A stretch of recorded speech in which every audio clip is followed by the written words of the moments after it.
एक बार ना, जब वाल्मीकि जी रामायण लिख रहे थे तो जो नारायण है ना, वो वाल्मीकि जी के पास गए और उन्होंने उनकी रामायण को पढ़ा।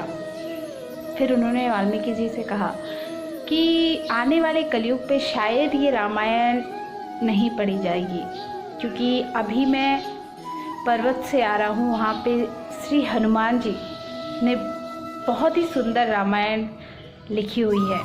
तो शायद आने वाले भविष्य में, आने वाले कलयुग में हर एक इंसान उसी रामायण को पढ़ेगा।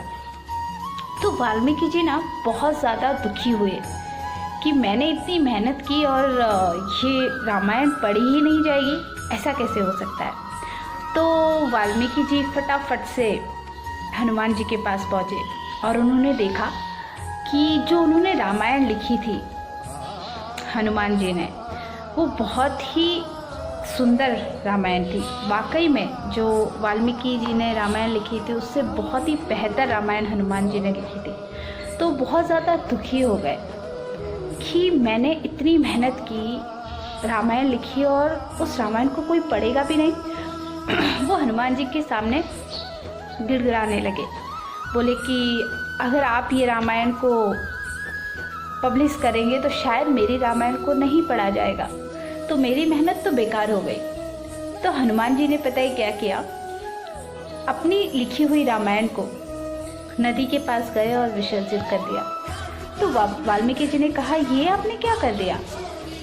तो हनुमान जी ने कहा कि आने वाले भविष्य में, आने वाले कलयुग में आप ही की रामायण पढ़ी जाएगी, मेरी रामायण कोई नहीं पढ़ेगा, क्योंकि श्री राम तो मेरे दिल पे बसते हैं और मैं अपना कर्म अपने दिल से करता हूँ।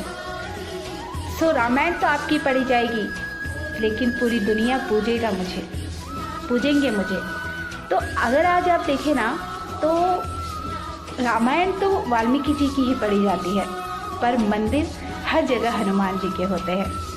इस स्टोरी से मेरा मैसेज ये है फ्रेंड्स, कि जब भी हम कोई कर्म करते हैं, कोई भी काम करते हैं, तो हमें पता है क्या लालसा होती है कि मैं इतना कुछ करती हूँ, या मैं इतना कुछ करते हैं, मेरा नाम क्यों नहीं आता, या फिर मेरे बारे में क्यों नहीं बोला जाता, या मुझे क्यों नहीं अप्रिशिएट किया जाता। फ्रेंड्स, काम करना है ना तो उस हनुमान जी की तरह कीजिए, जो कभी दिखाया नहीं लेकिन आज पूरी दुनिया में पूजे जाते हैं। तो दिखाने के लिए नहीं, अपने नज़रों में सही रहने के लिए कर्म कीजिए।